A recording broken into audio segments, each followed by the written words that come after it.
اما بعد فاعوذ باللہ من الشیطان الرجیم بسم اللہ الرحمن الرحیم رب اشرح لی صدری ویسر لی امری واحلل عقدۃ من لسانی یفقہوا قولی اللہم ربنا آنس وحشتنا فی قبورنا وارحمنا بالقرآن العظیم اللہم اجعلہ لنا اماما ونورا وہدى ورحمہ اللہم ذکرنا منہ ما نسینا وعلمنا منہ ما جہلنا وارزقنا تلاوتہ آناء اللیل وآناء النہار واجعلہ لنا حجتا یا رب العالمین آمین۔ کل دو نشستوں میں تعارف قرآن کے ضمن میں جن عنوانات پر گفتگو ہو چکی ہے ان میں سے ایک تشنا رہا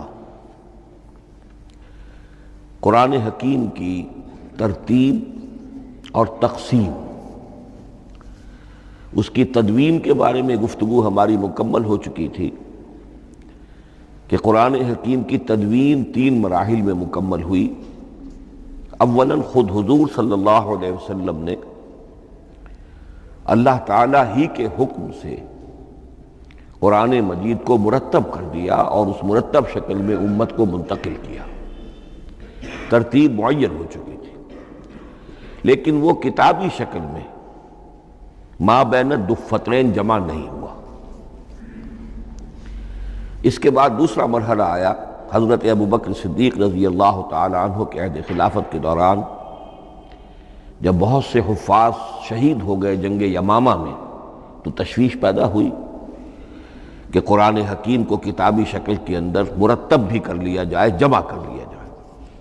چنانچہ یہ کام حضرت ابوبکر صدیق کے عہد خلافت میں پورا ہو گیا اور اس کے لیے مصحف کا نام حضرت عبداللہ ابن مسعود کی تجویز پر حضرت ابوبکر صدیق رضی اللہ تعالی عنہ نے طے کیا۔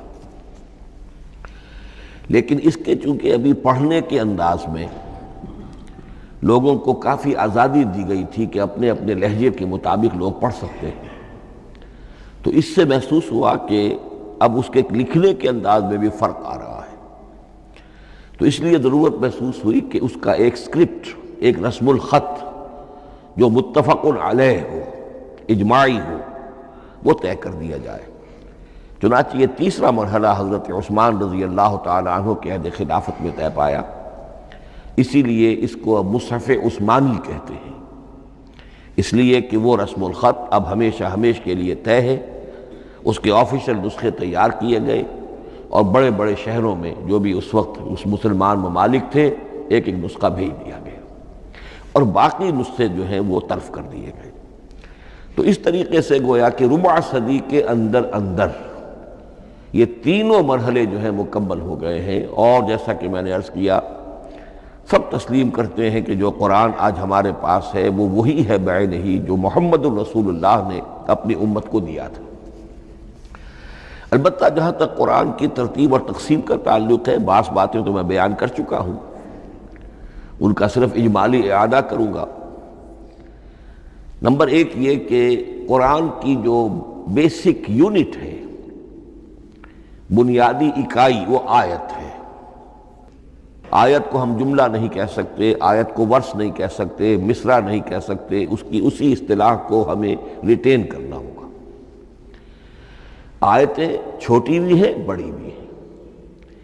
آیتیں صرف حروف مقطعات پر بھی مشتمل ہیں اور مرکبات ناقصہ پر بھی مشتمل ہیں، پورے جملے کی ایک آیت بھی ہے اور کئی جملوں پر ایک آیت بھی مشتمل ہے۔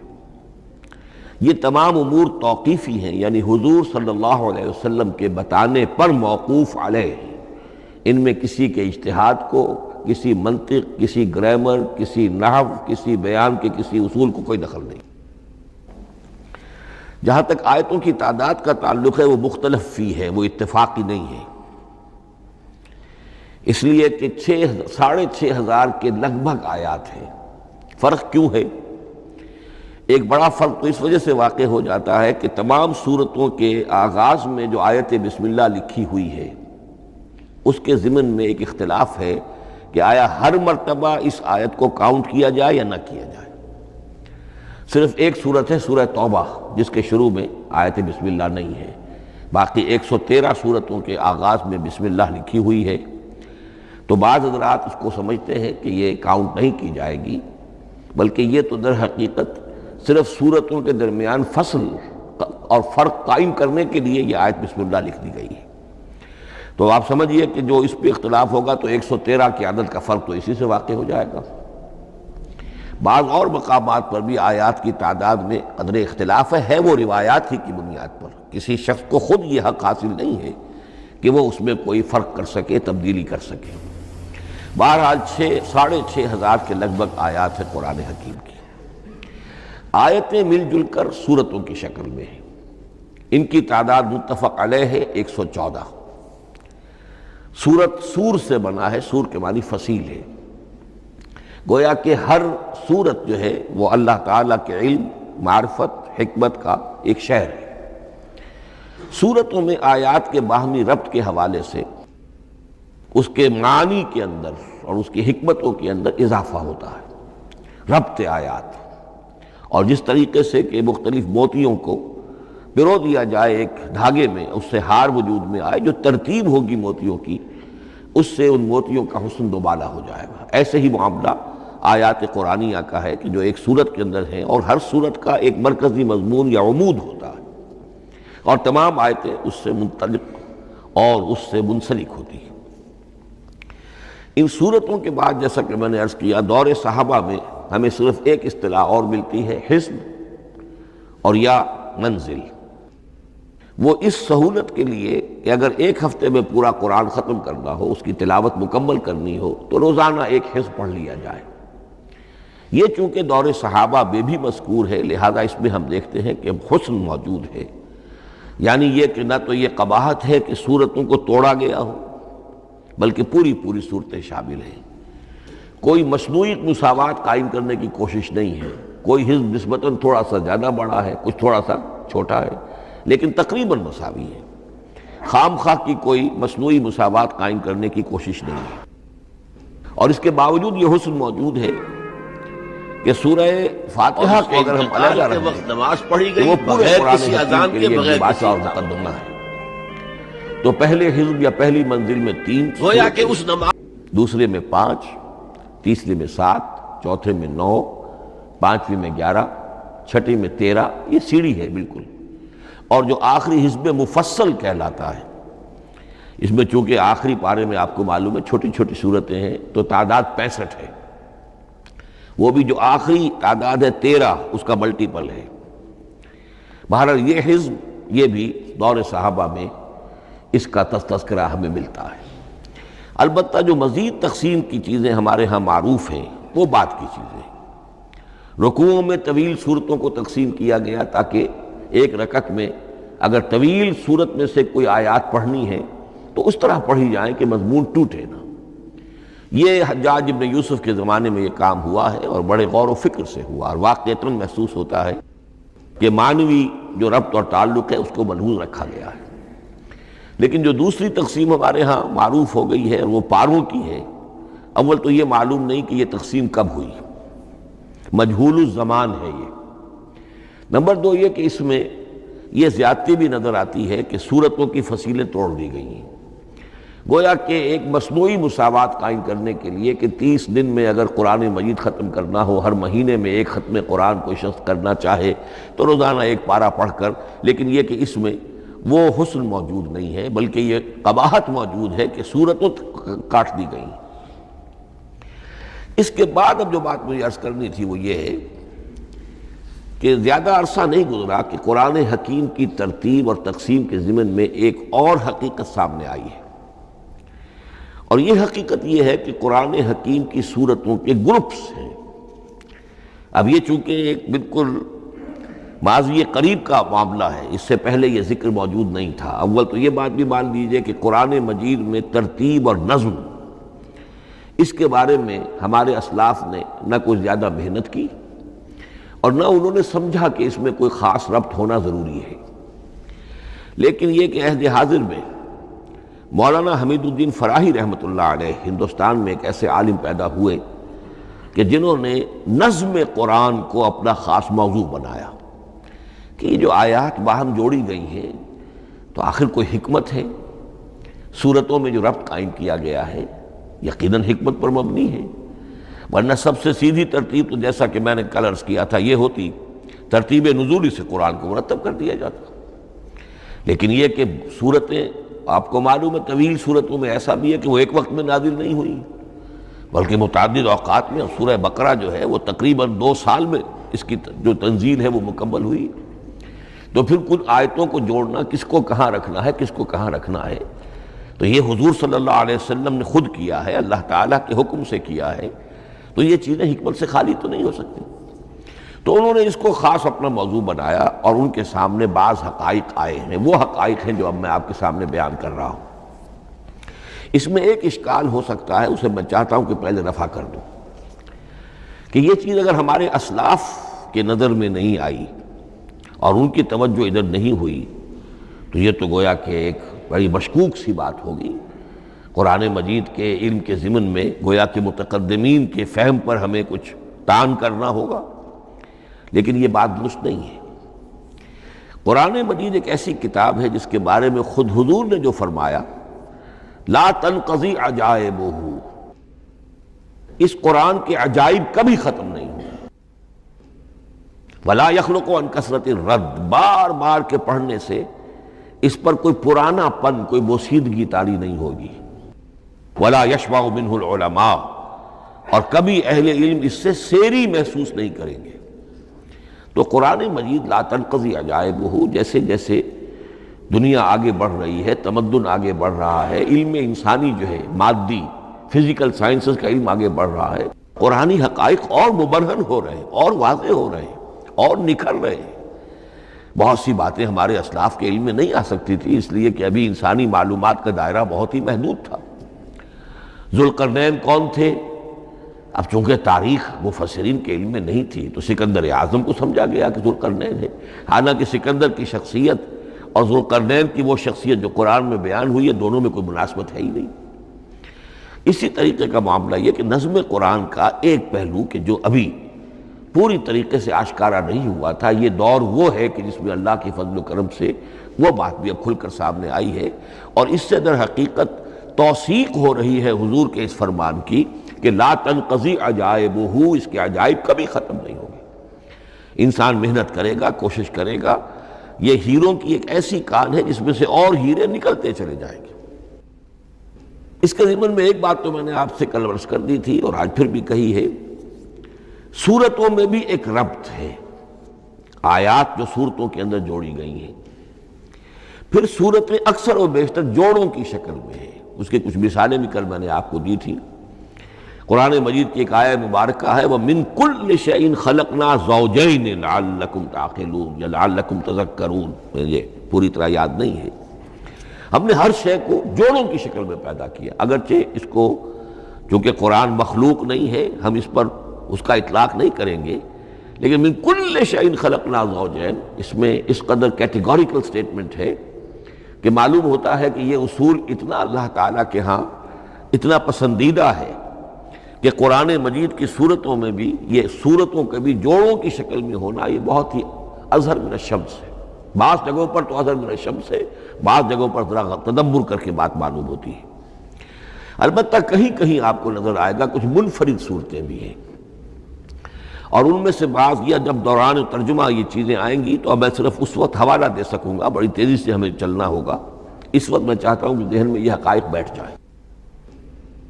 بعض جگہوں پر آپ دیکھیں گے تین صورتوں کے گروپ ہیں، ان میں سے 2 کے مابین تو نسبت زوجیت کامل ہے، بلکہ یہ سمجھ لیجئے نسبت زوجیت کہتے کس کو ہے؟ 2 چیزیں مل کر کسی مقصد کی تکمیل کریں،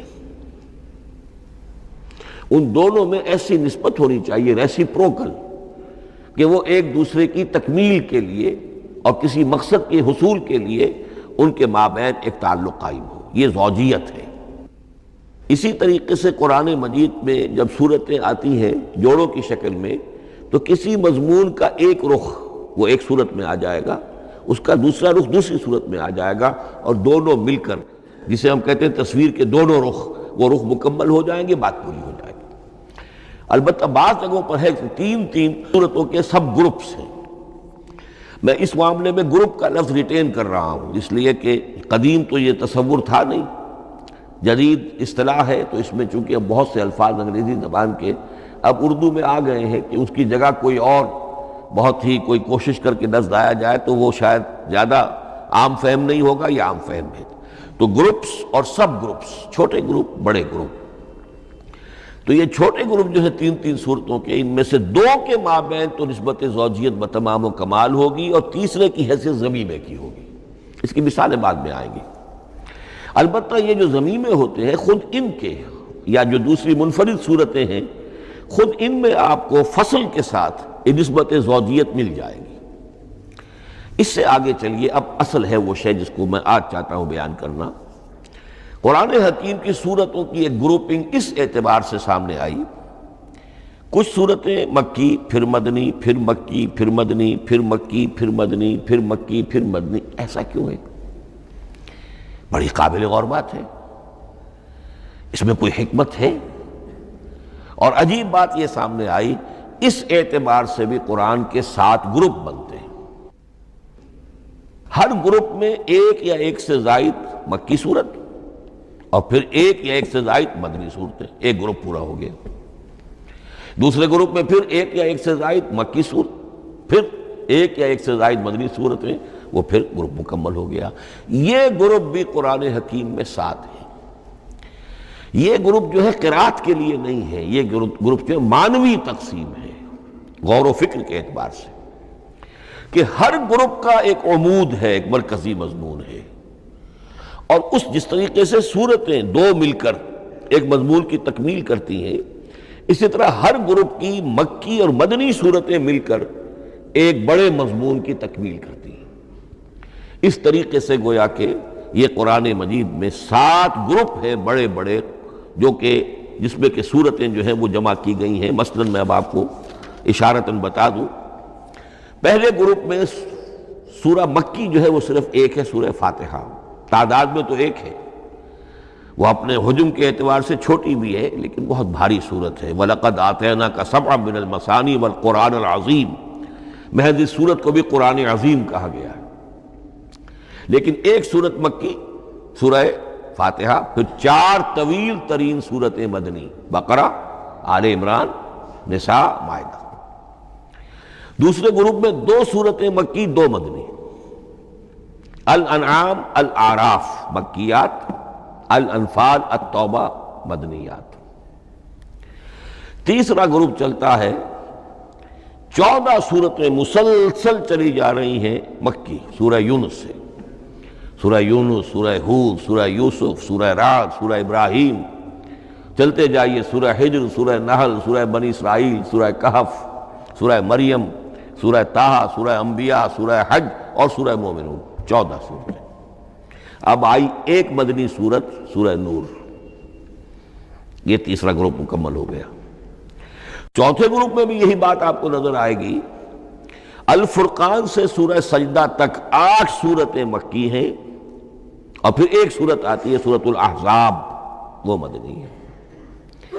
اب یہ جو ایک ایک صورتیں آئی ہیں، سورہ نور اور سورہ احزاب، ہر شخص کو اندازہ ہو جائے گا یہ آپس میں جوڑے کی شکل رکھتی ہیں، ان کے مضامین بہت ایک دوسرے سے مشابہ ہیں، بہت مشابہ ہیں، لیکن یہ کہ وہ اس طریقے کا جوڑا نہیں ہے کہ اسی گروپ میں ان کا جوڑا موجود ہو، اس کا جوڑا جو ہے وہ دوسرے گروپ میں ہے۔ پھر آئیے 5واں گروپ ہے، سورہ سبا سے احقاف تک، یہ 13 صورتیں مکی ہیں، اور پھر سورہ محمد صلی اللہ علیہ وسلم سے سورۃ الحجرات تک 3 صورتیں مدنی ہیں، یہ کل 16 صورتیں ہیں۔ چھٹے گروپ میں سورہ قاف سے سورہ واقعہ تک 7 صورتیں، یہ مکی ہے، اور سورہ حدید سے سورہ طلاق تک 10 صورتیں مدنی ہیں، یہ 17 صورتیں ہیں۔ آخری جو ہے وہ سورۃ الملک سے سورۃ الاخلاص تک 46 صورتیں، اور سورہ معوذتین جو ہے یہ 2 ہیں کہ جو مدنی ہے۔ بعض کا اس میں اختلاف ہے، وہ میں بعد میں عرض کروں گا، لیکن جو میری رائے ہے وہ میں آپ کے سامنے رکھ رہا ہوں۔ اس طریقے سے یہ 7 گروپ جو ہیں قرآن مجید میں صورتوں کے وجود میں آئے۔ ہر گروپ کا ایک مرکزی مضمون ہے۔ مثلا پہلے گروپ کا مرکزی مضمون شریعت ہے۔ سورہ فاتحہ میں اہدنا الصراط المستقیم، اے اللہ ہمیں سیدھا راہ دکھا، سیدھے راستے کی ہدایت بخش۔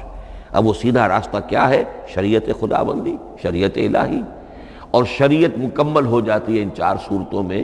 شریعت محمدی کا جو بلو پرنٹ ہے، ابتدائی خاکہ جو ہے، وہ آپ کو سورہ بقرہ میں ملے گا، اور اس کی جو تکمیلی صورتیں ہیں، تکمیلی احکام ہیں، وہ سورہ مائدہ۔ اس کے علاوہ اس گروپ میں جو زیادہ زور ہے وہ سابقہ امت مسلمہ سے گفت و شنید۔ سابقہ امت مسلمہ میں یہودی اور نصارہ دونوں شامل ہیں۔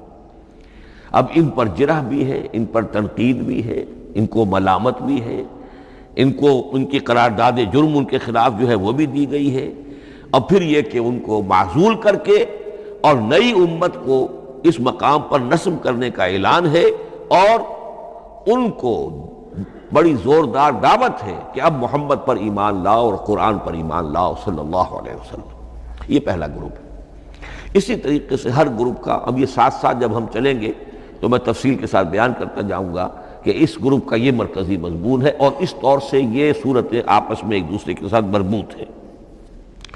ان گروپوں میں آپ نے دیکھا ہوگا کہ پہلے اور آخری گروپ، ان کی ایک ریسیپروکل سی صورت ہے کہ پہلے گروپ میں مکی صورت صرف ایک چھوٹی سی، اور مدنی صورتیں 4-6 پارے سے زائد پر پھیلی ہیں، جبکہ آخری گروپ میں سارے دونوں پارے جو ہے سورہ ملک سے شروع ہو کر مکی صورتوں پر مشتمل ہے، آخر میں آ کر چھوٹی چھوٹی صورتیں وہ مدنیات ہیں۔ یہ ایک دوسرے کے بالکل ریسیپروکل ہیں، کانورس۔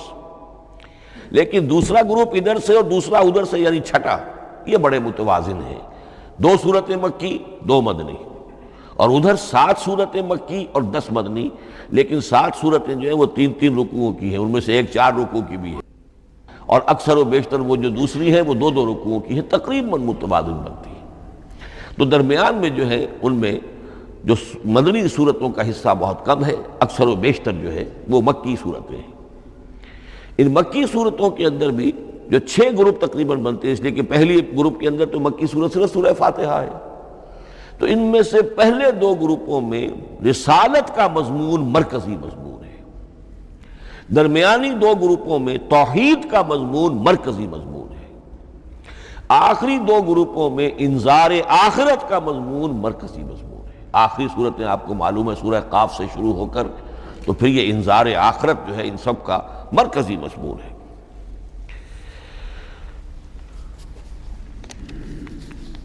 مدنی قرآن جو ہے یہ بھی آپ نوٹ کر لیجئے کہ کل قرآن کا 1/3 ہے تقریباً، اور اس 1/3 کا 2/3 پورا کا پورا پہلے گروپ میں آ گیا ہے، سورہ بقرہ، سورہ آل عمران، سورہ نساء، سورہ مائدہ۔ باقی تو پھر جا کے سورہ احزاب، سورہ نساء، پھر 3 چھوٹی صورتیں، پھر آخر میں 2 بہت چھوٹی چھوٹی صورتیں، سورہ انفال اور سورہ توبہ۔ لیکن یہ کہ یہ 2/3 جو ہے مدنی قرآن کا حجم بالکل پہلے ہی اس گروپ کے اندر آ گیا ہے۔ اس کی بھی حکمت ہے، کیوں مدنی صورتوں کو پہلے رکھا گیا؟ میرے علم میں نہیں ہے کہ اس موضوع پر کسی شخص نے گفتگو کی ہو سوائے محمد مارمڈیوک پکتھال کے۔ میرے علم کی حد تک ہو سکتا ہے کہ کسی اور مفسر نے، کسی محقق نے کوئی بات کہی ہو اس سے بھی زیادہ وزنی کہی ہو، لیکن میرے علم کی حد تک مارمڈیوک پکتھال نے اپنے ترجمہ کیا ہے انگریزی میں، اس کے دیباچے میں اس موضوع پر گفتگو کی ہے، بہت ہی عمدہ بات کہی ہے۔ انہوں نے کہا کہ جب یہ قرآن نازل ہو رہا تھا تو اصل اہمیت ایمان کی تھی، پہلے لوگ ایمان لائیں، اور پھر جو ایمان لائے ان کو پھر احکام دیے گئے کہ یہ کرو اور یہ نہ کرو، یہ حلال ہے، یہ حرام ہے، یہ فرض ہے، وغیرہ وغیرہ۔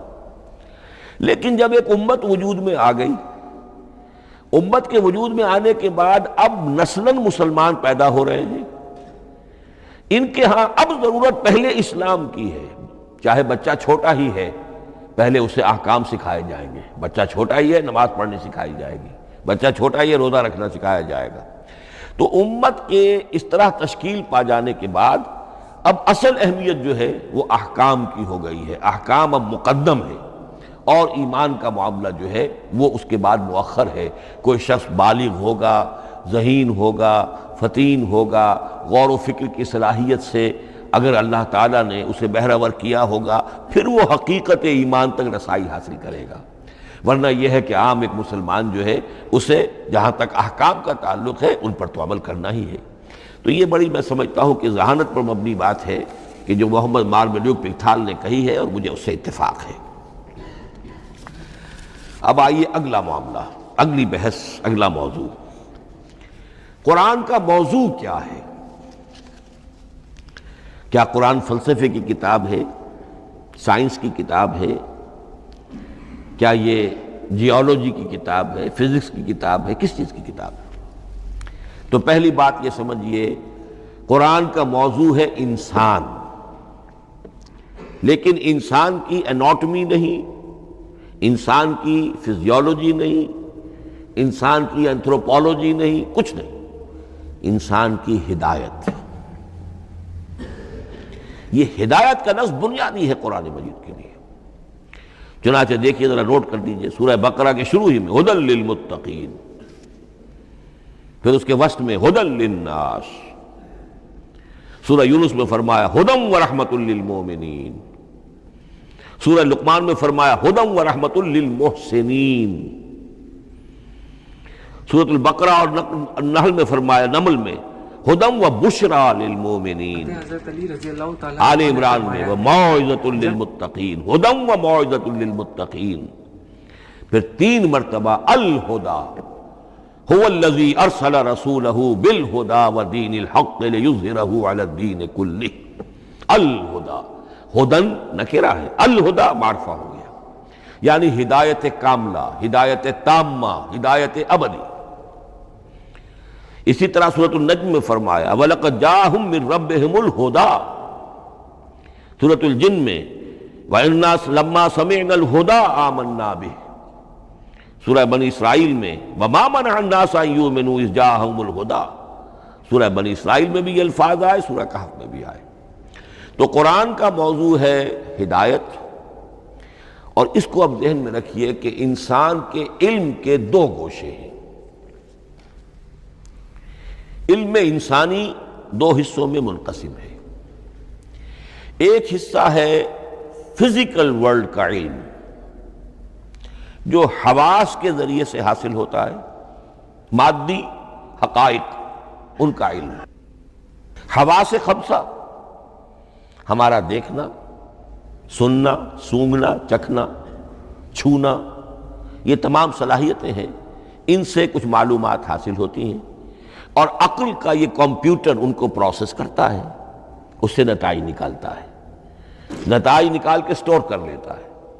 پھر مزید کوئی معلومات حواس کے ذریعے سے حاصل ہوتی ہیں، اب ان کو وہ پھر پروسیس کر کے جو سابق میموری سٹورڈ ہے اس کے ساتھ ریکنسائل کر کے کوئی اور نتیجہ اخذ کرتا ہے۔ اس طرح رفتہ رفتہ رفتہ رفتہ انسان کا یہ علم بڑھتا چلا جا رہا، اور ہم نہیں کہہ سکتے کہ ابھی اور کہاں تک جائے گا۔ آج سے چند 100 سال پہلے بھی انسان تصور نہیں کر سکتا تھا کہ انسانی علم وہاں پہنچ جائے گا جہاں آج پہنچ چکا ہے۔ اس علم کا وحی سے کوئی تعلق نہیں، اس علم کا تعلق ہے علم اسماء سے، جو حضرت آدم میں ودیعت کر دیے گئے تھے بالکل شروع میں۔ سورہ بقرہ کا 4تھا رکوع جو ہے اس کے شروع میں ذکر ہے وَعَلَّمَ آدَمَ الْأَسْمَاءَ كُلَّهَا، اللہ نے آدم کو تمام نام سکھا دیے۔ اور اس کے آخر میں ذکر ہے جب فرشتوں، جب آدم کو اور حوا کو حکم دیا گیا کہ اب زمین میں جا کر اور وہاں کا چارج سنبھالو، تو فرمایا وَإِمَّا يَأْتِيَنَّكُم مِّنِّي هُدًى فَمَن تَبِعَ هُدَايَ فَلَا خَوْفٌ عَلَيْهِمْ وَلَا هُمْ يَحْزَنُونَ۔ وہ علم ہدایت ہے، یہ 2 چیزیں بالکل علیحدہ ہیں۔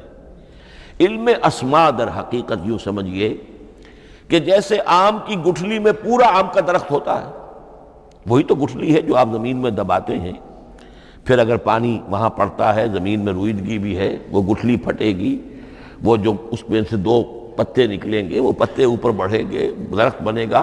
وہ پورا درخت جو ہے آم کی گٹھلی میں موجود تھا، صرف اسے پورا درخت بننے میں 2 سال 3 سال 4 سال لگیں گے، لیکن درخت موجود تھا، پوٹینشلی بالقوہ پورا درخت آم کی گٹھلی میں موجود تھا، ایکچولی بالفعل وہ آم کا درخت جو ہے کئی سال کے اندر وجود میں آیا۔ بعین ہی یہ معاملہ ہے، کل مادی حقائق کا کل علم حضرت آدم علیہ السلام کے وجود میں ودیعت کر دیا گیا پوٹینشلی۔ اب اس کی ایکسفولیشن ہو رہی ہے، وہ بڑھتا جا رہا ہے، برگ و بار لا رہا ہے، اور یہ علم جو ہے اس کا تعلق جیسا کہ میں نے عرض کیا آسمانی ہدایت سے نہیں ہے، اب یہ خود رو پودا ہے، بڑھتا چلا جا رہا ہے، اور کہاں تک پہنچے گا؟ علامہ اقبال نے صحیح تعبیر کی ہے، عروج آدم خاکی سے انجم سہمے جاتے ہیں کہ یہ ٹوٹا ہوا تارا مہ کامل نہ بن جائے۔ علامہ کی زندگی میں تو انسان نے چاند پر قدم نہیں رکھا تھا، لیکن یہ کہ اب تو چاند پر قدم رکھ کر انسان آ چکا۔ تو عروج آدم خاکی سے انجم سہمے جاتے ہیں کہ یہ ٹوٹا ہوا تارا مہ کامل نہ بن جائے۔ یہ ہے انسانی علم۔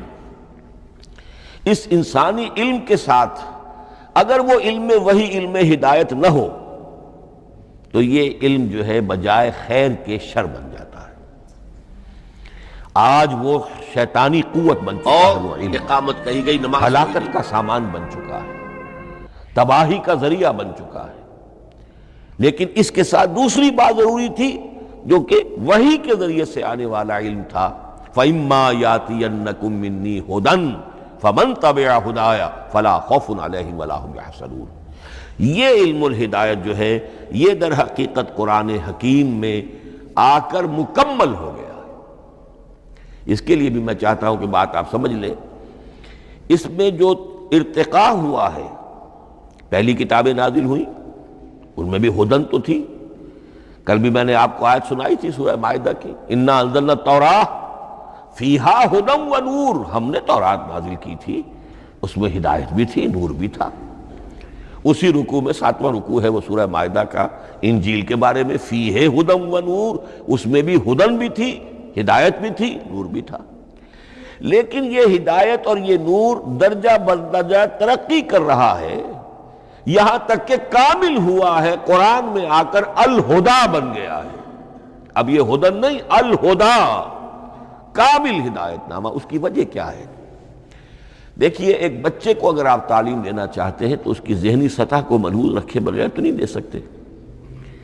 آپ چاہے پی ایچ ڈی استاذ رکھ دیں کسی بچے کے لیے، بچہ ابھی پرائمری کی تعلیم پا رہا ہے، وہ پی ایچ ڈی کا استاذ کیا کچھ پلا دے گا اس کو، کیا پڑھا دے گا اس کو؟ اس کی اپنی استعداد جو ہے ابھی اتنی کم ہے کہ اسی کی مناسبت سے اسے تعلیم دی جائے گی، رفتہ رفتہ وہ آگے بڑھے گا، یہاں تک کہ وہ اپنے پوری عقل کے اور شعور کی پوری شدت اور قوت کو پہنچ جائے گا، بلوغت کو پہنچ جائے گا۔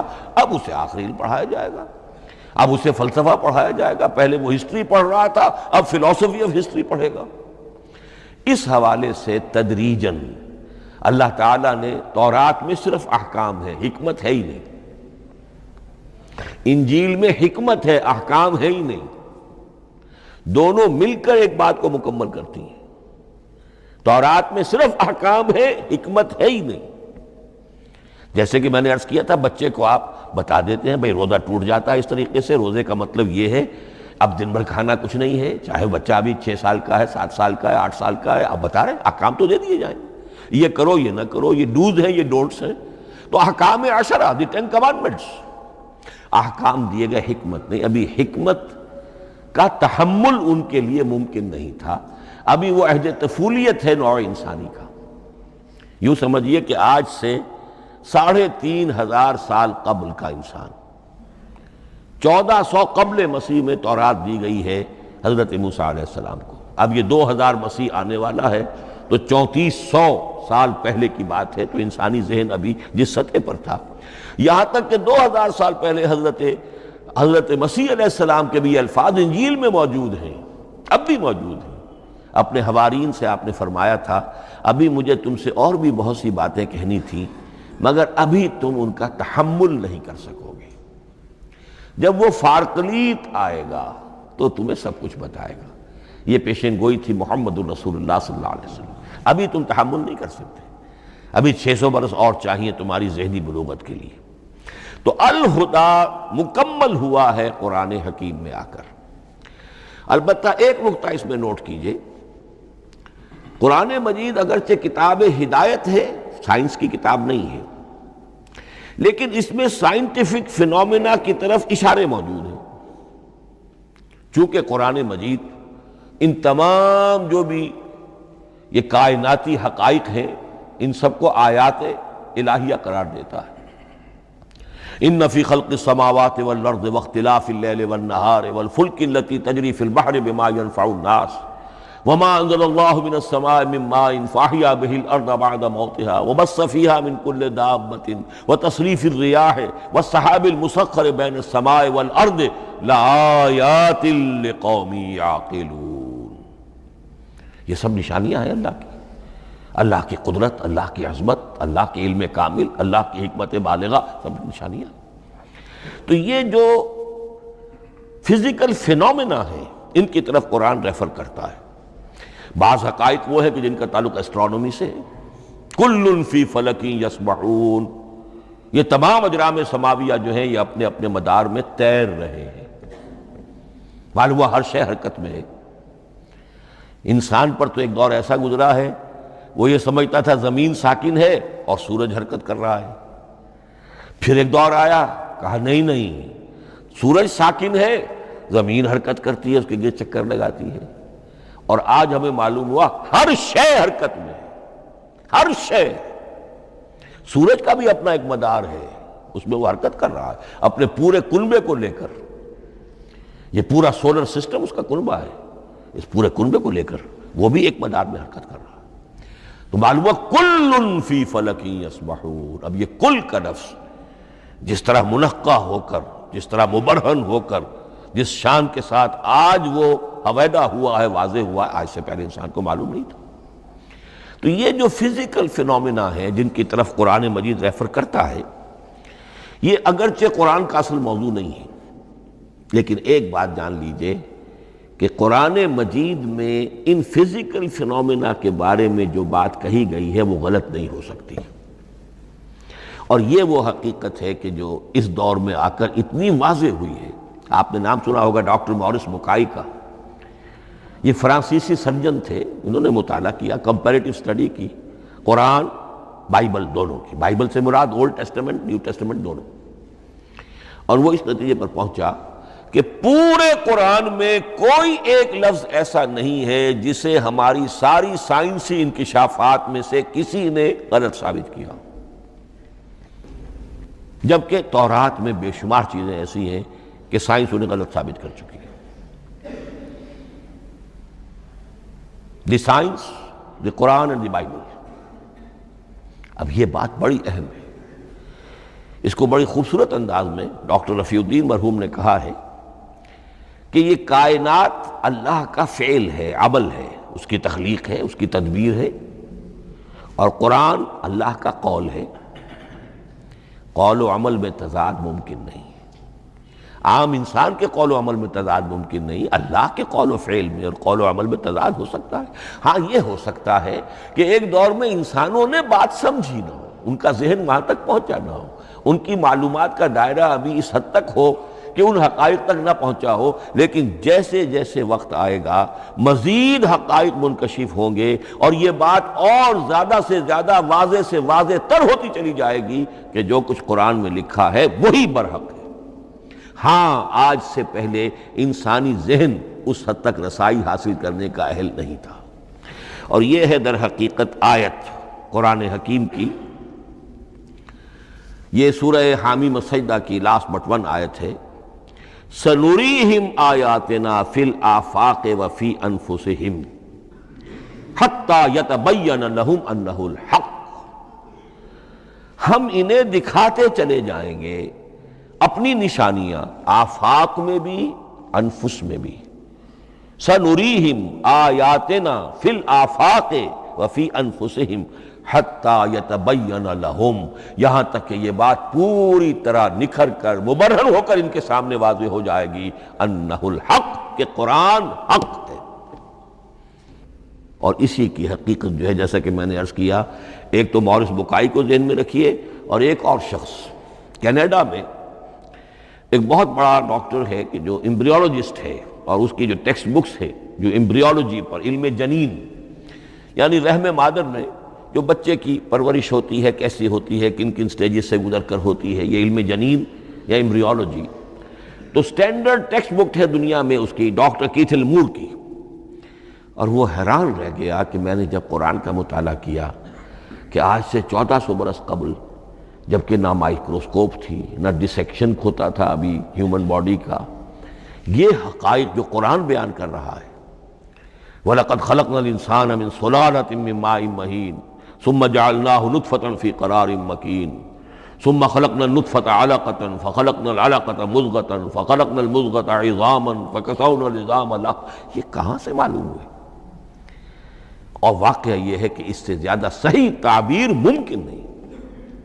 تو یہ حقائق ذہن میں رکھیے کہ اگرچہ قرآن مجید سائنس کی کتاب نہیں ہے، لیکن جن سائنسی حقائق یا جن سائنسی فینومینا کی طرف قرآن نے ریفر کیا ہے وہ یقیناً حق ہے، چاہے تاحال ہم ان کی حقانیت کو نہ سمجھ پائیں۔ مثلا آج بھی مجھے نہیں معلوم کہ قرآن جو 7 آسمان کہتا ہے تو 7 آسمان سے کیا مراد، مجھے نہیں معلوم، لیکن مجھے یقین ہے کہ ایک وقت آئے گا کہ انسان سمجھے گا کہ ٹھیک ٹھیک یہ الفاظ جو ہیں 7 آسمان یہ منطبق ہوتے ہیں اس حقیقت پر جو آج ہمارے علم میں آئی ہے، پہلے نہیں آئی تھی۔ البتہ ایک اور نقطہ جو بہت اہم ہے عملی اعتبار سے، میں نے اسی لیے یہ ساری تمہید کی ہے کہ قرآن سائنس کی کتاب نہیں ہے، نہ سائنس کی ہے نہ ٹیکنالوجی کی ہے۔ اس حوالے سے ایک بڑا منطقی نتیجہ نکلتا ہے، اور وہ یہ ہے کہ اگر ہمارے اسلاف نے قرآن کی ان آیات کا کوئی خاص مفہوم معین کیا اپنے دور کی معلومات کی سطح پر، ہمارے لیے لازم نہیں ہے کہ ہم اس کی پیروی کریں۔ سائنسی فینومینا کو جو سائنسی ترقی ہو رہی ہے اس کے حوالے سے سمجھیں گے۔ یہاں تک کہ اب آخری بات عرض کر رہا ہوں، خود حضور کا فرمان بھی اس میں قطعی نہیں ہوگا۔ یہ بات بہت ثقیل اور گراں گزرے گی بہت سے لوگوں پر۔ سائنس اور ٹیکنالوجی میں اگر حضور کی کوئی حدیث بھی سامنے آ جائے تو اس کو بھی ہم کوئی دلیل قطعی نہیں سمجھیں گے۔ اس کی وجہ کیا ہے؟ ایک واقعہ بہت اہم ہوا حضور کی زندگی میں۔ حضور جب ہجرت فرما کر تشریف لائے مدینہ منورہ، تو آپ کو معلوم ہے کہ حضور کی پیدائش مکے کی، ساری زندگی آپ نے وہاں گزاری۔ وہ وادی غیر ذی زرع ہے، وہاں کوئی پیداوار، کوئی زراعت، کوئی کاشت ہوتی نہیں تھی، آپ کو کوئی تجربہ سرے سے نہیں تھا۔ ہاں تجارت کا تجربہ تھا، بھرپور تجارت کی تھی۔ یہاں آئے تو آپ نے دیکھا کھجوروں کے سلسلے میں انصار مدینہ تعبیر نخل، وہ اس کا ایک اصطلاح ہے۔ کھجور ایک ایسا پودا ہے جس کا ایک فیمیل فلاور ہوتا ہے اور ایک میل علیحدہ۔ اب میل فلاور اور فیمیل فلاور ان دونوں کو قریب لے آئیں تو اس سے اس بات کا زیادہ امکان ہو جاتا ہے فرٹیلائزیشن ہو اور پھل بنے اور زیادہ آپ کو پھل حاصل ہو، فصل زیادہ ہو۔ اگر وہ فاصلے پر رہیں گے تو ہو سکتا ہے کہ اس کا امکان کم ہو، تو وہ ان کو قریب جوڑ دیتے تھے۔ حضور نے دیکھا تو آپ نے فرمایا کہ آپ لوگ ایسا نہ کریں تو کیا ہے، یعنی نیچر جو ہے، nature can take care of it self, آخر فطرت ہے، فطرت نے یہ ساری چیزیں بنائی ہیں، آپ ایسا نہ کریں تو کیا ہے۔ صرف یہ کہا آپ نے روکا نہیں، لیکن ظاہر بات ہے صحابہ کرام کے لیے رضوان اللہ تعالی علیہ اجمعین حضور کا اتنا کہنا بھی گویا کہ حکم کے درجے، انہوں نے اس سال وہ کام نہیں کیا، فصل کم ہو گئی۔ اب وہ ڈرتے ڈرتے جھجکتے جھجکتے حضور کی خدمت میں آئے۔ حضور آپ نے فرمایا تھا ہم نے وہ نہیں کیا، تعبیر نخل اس سال نہیں کی ہم نے، فصل کم ہوئی ہے۔ آپ نے فرمایا انتم اعلم بامور دنیاکم، اس کا ایک ایک لفظ یاد کر لیجئے، انتم اعلم بامور دنیاکم، اپنے یہ دنیاوی اور مادی معاملات میں تم زیادہ تجربے کار ہو، تم زیادہ حقائق سے واقف ہو۔ میں عالموں کا لفظی ترجمہ یہاں کرنا جو ہے اس کی جرت مجھے نہیں ہو رہی، تم زیادہ واقف ہو ان چیزوں سے، میں یہ چیزیں سکھانے نہیں آیا۔ آپ ٹیکنالوجی پڑھانے نہیں آئے تھے، آپ طب سکھانے نہیں آئے تھے، آپ کوئی اور سائنس پڑھانے نہیں آئے تھے، ورنہ تو ہم شکوہ کرتے کہ آپ نے ہمیں ایٹم بم بنانا کیوں نہیں سکھا دیا پہلے ہی۔ نہیں، یہ موضوع ہی نہیں ہے۔ قرآن کا موضوع معین ہونا چاہیے۔ قرآن کا موضوع انسان کی ہدایت، اس ہدایت کے لیے جس قدر اس کو ضرورت ہے علم کی کہ وہ جو یہ فزیکل فینومینا ہیں ان کے حوالے سے بھی ہدایت حاصل کرے، اس حد تک ان کا تذکرہ ہے۔ لیکن یہ یقین اور ایمان ہونا چاہیے کہ قرآن مجید کے الفاظ میں جو شے مضمر ہے وہ کبھی غلط ثابت نہیں ہوگی۔ یہ ہو سکتا ہے کہ قرآن کی کسی آیت کا کوئی مفہوم ہمارے اسلاف نے 1000 برس پہلے یا 600 برس پہلے سمجھا ہو اور وہ مفہوم غلط ثابت ہو جائے، وہ ایک علیحدہ بات ہوگی۔ لیکن قرآن مجید کا ٹیکسٹ جو ہے اس کے اندر کہیں ایسی بات نہیں آ سکتی۔ اب آئیے فہم قرآن کے اصول۔ ظاہر بات ہے کہ اس موضوع پر اصول تفسیر پر کوئی مجھے تفصیلی اس وقت گفتگو کرنے کا موقع تو نہیں ہے، البتہ یہ کہ 7 گنتی کر کے چیزیں نوٹ کر لیجئے کہ جس سے قرآن مجید کے فہم میں سہولت حاصل ہوگی۔ پہلی بات وہ جو کسی درجے میں پہلے بھی سامنے آ چکی ہے، قرآن کا اسلوب استدلال منطقی نہیں ہے، فطری ہے۔ ایک ہوتا ہے منطق کی گتھیوں سے اور منطق کے اصولوں سے اور منطق کی دلیلوں سے بات ثابت کی، یہ نہیں۔ قرآن فطرت انسانی کے مطابق بات کرتا ہے۔ ایک ان پڑھ شخص بھی قرآن کو اپنے سے دور یا اپنے آپ کو قرآن سے دور نہیں سمجھے گا اگر ذرا سا وہ قرآن کو سمجھ سکتا بس۔ لیکن یہ ہے کہ قرآن مجید کا جو اسلوب ہے وہ ایک تو یہ کہ منطقی نہیں ہے، فطری ہے، یا اس میں اگر ایک لفظ کا اضافہ کیا جائے خطابی ہے۔ خطابی کیا ہوتا ہے؟ جو میں کل عرض کر چکا ہوں، خطبے کی ایک شان ہوتی ہے، وہ دلیل کے ساتھ ساتھ جذبات سے بھی اپیل کرتا ہے، اور اس میں آپ کو ایک اپنے باطن میں جھانکنے کی دعوت دی جاتی ہے۔ تم ذرا اپنے باطن میں جھانک کر دیکھو۔ بعض آیات ایسی ہیں، بڑی پیاری آیات ہیں، افی اللہ شک فاطر السماوات والارض، بس کیا اللہ کی ہستی میں بھی کوئی شک ہو سکتا ہے جو آسمان اور زمین کا پیدا کرنے والا ہے؟ غور کرو، سوچو۔ تو یہ صرف آپ کے دروں بینی، آپ کو اپنے اندر جھانکنے کی دعوت ہے۔ اسی طرح اَإِنَّكُمْ لَتَشْهَدُونَ أَنَّ مَعَ اللَّهِ آلِهَةً أُخْرَىٰ، کیا واقعتاً تم اس کی گواہی دیتے ہو کہ اللہ کے ساتھ کوئی اور بھی الہ ہے؟ یہ گویا کہ کسی کے آنکھوں میں آنکھیں ڈال کر پیئرسنگ آئیز کے ساتھ کسی سے سوال کرنا، کیا واقعی؟ اور اس مندر حقیقت کون سی ہے پس منظر میں؟ یہ بنائے ہوئے ڈھکوسلے ہیں، ان پر خود تمہارا دل مطمئن نہیں ہے۔ تم کہتے تو ہو یہ ہمارا عقیدہ ہے اور یہ ہماری بات ہے اور یہ ہمارا موروثی عقیدہ ہے، ھذا ما وجدنا علیہ آباءنا، ہم نے آباء، لیکن واقعتاً غور تو کرو، کیا واقعی تم گواہی دیتے ہو کہ اللہ کے سوا کوئی اور الہ بھی موجود ہے؟ اس کو آپ کہیں گے خطابی انداز۔ نمبر 2، قرآن حکیم میں 2 طرح کی آیات ہیں، محکمات اور متشابہات۔ یہ سورہ آل عمران کے شروع میں یہ بہت اہم مضمون جو ہے وہ آ گیا ہے۔ هو الذی انزل علیک الکتاب منہ آیات محکمات ہن ام الکتاب واخر متشابہات، آل عمران آیت نمبر 7۔ اب یہ جو متشابہات ہیں یہ کون سی ہیں اور محکمات ہیں وہ کون سی ہیں، اس کو ذہن میں رکھیے۔ نمبر 1، محکم قطعی، تمام جتنی بھی آیات احکام ہیں وہ محکم ہیں، یہ کرو یہ نہ کرو، یہ جائز یہ حرام، آیات احکام محکم، اسی ایک مادے سے لفظ بنا ہے، یہ محکم بھی اور احکام حکم۔ البتہ عالم غیب کی ساری خبریں متشابہات میں سے، عالم غیب ہو، عالم ارواح ہو، عالم برزخ ہو، عالم آخرت ہو، ان کے تمام حقائق یہ متشابہات میں سے۔ ان کو ہم حقیقتاً سمجھ نہیں سکتے، ہمارا تجربہ ہی نہیں، ہمارا وہ مشاہدہ ہی نہیں۔ جیسا کہ ایک حدیث میں آیا ہے، جنت کی جو بھی نعمتیں ہیں، ایک تو وہ نعمتیں جن کا ذکر قرآن میں ہے اور ان الفاظ میں ہے جن سے ہم واقف ہیں۔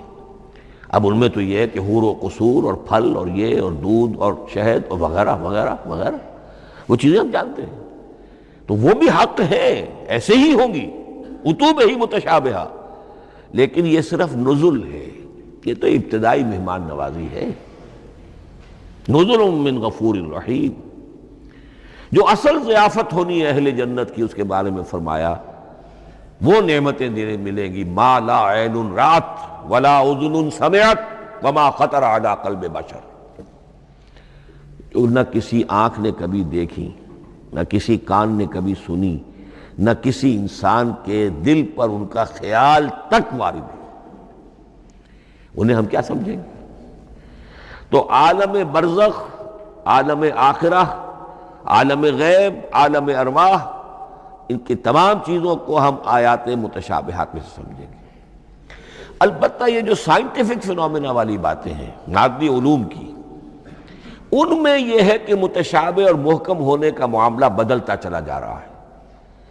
جب تک وہ ہمارا سائنسی علم وہاں تک نہیں پہنچا تھا، وہ آیت ابھی متشابہ تھی، سمجھ میں نہیں آ رہی تھی، لیکن اب جب کہ وہ بات وہاں پہنچ گئی اور کھل گئی بات، اب معلوم ہوا کل فی فلک یسبحون، اب یہ آیت محکمات میں آ گئی، اب یہ وہ بات نہیں رہی کہ جس کا صحیح مفہوم سمجھنا ہمارے لیے مشکل ہو۔ تیسری بات، تفسیر اور تعویل میں کیا فرق ہے؟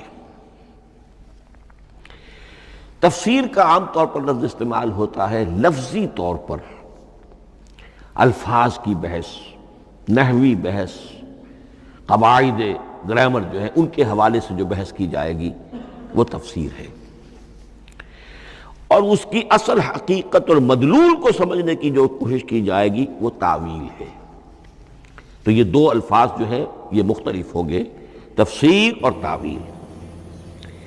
نمبر 4، تعویل عام اور تعویل خاص، یہ بہت اہم موضوع ہے۔ دیکھیے قرآن مجید نازل ہوا ایک خاص ٹائم اینڈ سپیس پس منظر میں، آج سے 1400 برس قبل 610 عیسوی سے لے کر 632 عیسوی تک نازل ہوا، حجاز میں نازل ہوا۔ اس کی ایک اولین مخاطب قوم تھی، وہ ان پڑھ قوم تھی، پڑھے لکھے شاذ الشاذ کالمعدوم کے درجے میں تھے، وہاں فلسفے کا سوال نہیں، کوئی منطق کی بات نہیں، کچھ بھی نہیں، اور اولین مخاطب وہی ہیں، اور جو بھی حالات ہیں اس وقت کے ان کے حوالے سے بات کی جا رہی ہے۔ اب قرآن مجید کی ہر آیت پر اولاً غور ہوگا اس اعتبار سے، جب یہ نازل ہوئی ہے تو اس کا اس وقت کیا مفہوم سمجھا گیا، اس خاص کانٹیکسٹ میں، ٹائم اینڈ سپیس کانٹیکسٹ میں کیا مفہوم سمجھا گیا، یہ ہے تعویل خاص۔ لیکن اب دوسری طرف دیکھیے، یہی کتاب ہدایت ہے ابد الآباد تک کے لیے، اسی کتاب کو 20ویں صدی عیسوی کے انسان کے لیے بھی ہدایت نامہ بننا ہے۔ اگر دنیا طویل ہے اور 500 برس تک ہے تو 25ویں صدی عیسوی کے انسان کے لیے بھی ہدایت نامہ یہی کتاب بننی ہے۔ یہ عرب کے امیین کے لیے ہدایت نامہ تھی تو ایران کے فلسفیوں کے لیے بھی تو ہدایت نامہ تھی۔ لہذا ان الفاظ کے اندر یہ قرآن کے اعجاز کا وہ پہلو ہے جو بہت نمایاں ہے، کہ ان الفاظ کے اندر کہ جو ایک خاص کانٹیکسٹ میں نازل ہوئے اور اس وقت ان کا ایک معین مفہوم سمجھا گیا، انہی میں وہ عموم بھی موجود ہے کہ اسی سے ہمیشہ کے لیے ہدایت اخذ کی جا سکتی ہے۔ اس کو ہم کہیں گے تعویل عام، اس کانٹیکسٹ سے ذرا نکال کر اب اس آیت کے الفاظ، اس کا در و بست، اس کا ما سبق، اس کے بعد ما بعد، سیاق و سباق، اس کے حوالے سے بیٹھ کر بات کی جائے۔ تعویل خاص میں شان نزول پیش نظر رہے گا، تعویل عام میں اس آیت کے الفاظ، ان کا در و بست اور آیت کا سیاق و سباق یہ زیادہ زیر بحث رہے گا۔ تو معلوم ہوا کہ یہ دونوں چیزیں اپنی اپنی جگہ اہم ہیں۔ نہ تو انسان صرف تعویل خاص تک اپنے آپ کو محدود کر لے، اگر وہ کرے گا تو گویا کہ وہ صرف اس دور کا قرآن پڑھ رہا ہے، آج کا قرآن وہ نہیں پڑھ رہا۔ قرآن کے اندر تو واقعتاً یہ شان ہے کہ میں جس کے لیے الفاظ یہ استعمال کیا کرتا ہوں کہ ہر دور کے افق پر ایک خورشید تازہ کے مانند طلوع ہوگی یہ کتاب. معلوم ہوگا آج کا قرآن ہے یہ، ہمیں آج ملا ہے قرآن، اور گویا کہ آج جو ہمیں مسائل درپیش ہے ان کا حل ہے جو یہ قرآن پیش کر رہا ہے. یہ اس کا اعجاز ہے، یہ اس کا کمال ہے. اس اعتبار سے نوٹ کیجئے تعویل خاص اور تعویل عام، یہ الفاظ چونکہ بار بار دورہ ترجمہ آئیں گے تو اس لیے میں نے ان اصطلاحات سے چاہا کہ آپ واقف ہو جائیں. ایک اور اس میں بات سمجھنے کی ہے تذکر اور تدبر. قرآن سے بنیادی ہدایت حاصل کر لینا، اس کے لیے قرآن انتہائی آسان ہے. وَلَقَدْ يَسَّرْنَا الْقُرْآنَ لِلذِّكْرِ فَهَلْ مِن مُدَّكِرٍ. ذرا سی انسان کو عربی آتی ہو کہ براہ راست قرآن کا مفہوم آپ کے ذہن اور قلب پر نازل ہوتا چلا جائے، بس. قرآن کا اصل جو پیغام ہے، جو اس کی اصل ہدایت ہے، اس کی تمثیل یوں سمجھیے کہ سمندر میں اگر کوئی آئل ٹینکر جو ہے ٹوٹ جائے تو میلوں جو آئل ہوتا ہے وہ سطح سمندر کے اوپر پھیل جاتا ہے، سطح پر رہے گا، نیچے تو جائے گا نہیں. تو یوں سمجھیے کہ قرآن مجید کا جو لب لباب ہے، لب لباب وہ اس کی سطح پر موجود ہے. لیکن اس کے یہ مطلب نہیں ہے کہ صرف سطح ہی سطح ہے، اس کی گہرائی فیتم لس، اس کی گہرائی وہ ہے کہ جس کی کوئی حد نہیں.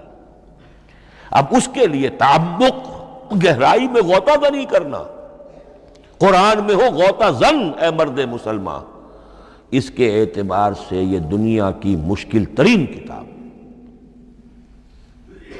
اچھی طرح سمجھ لیجیے، اس کی تہ تک پہنچنا ممکن ہی نہیں. غلطی سے ہم کبھی کبھی کسی شخص کی مدح کرتے ہوئے کہہ دیتے ہیں فلاں شخص کو قرآن پر بڑا عبور حاصل ہے. ایک عالم دین نے یہ الفاظ میرے بارے میں کہہ دیے تھے، میں نے فوراً ٹوک دیا. میں نے کہا آپ کیا، یہ قرآن کی آپ نے گویا کہ قرآن مجید کی شان میں گستاخی کی ہے، قرآن کی توہین کی ہے. عبور کہتے ہیں ایک کنارے سے دوسرے کنارے کو چلے جانا، دریا عبور کر لیا. قرآن کے کنارے ہے ہی نہیں، یہ ناپیدا کنار سمندر ہے. اس سمندر کا کوئی کنارہ نہیں، نہ اس کی گہرائی اور نہ اس کے کنارے.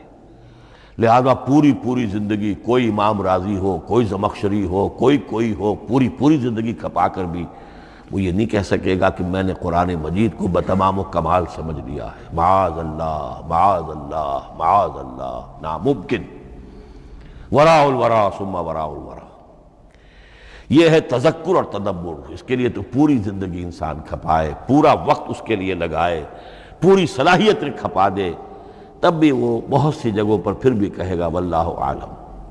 امام رازی کو بھی نہ معلوم کتنے مقامات پر جا کر یہ کہنا پڑا ہے کہ اللہ بہتر جانتا ہے. اعلم ان ھذا المقام مقام غامض عمیق محیب، یہ مقام تو بہت محیب ہے، پرہیبت ہے، بہت گہرا ہے، بہت غامض ہے. امام رازی کہہ رہے ہیں، 30 جلدوں میں تفسیر لکھنے والا شخص. اقول قولی ھذا واستغفر اللہ لی ولکم ولسائر المسلمین والمسلمات.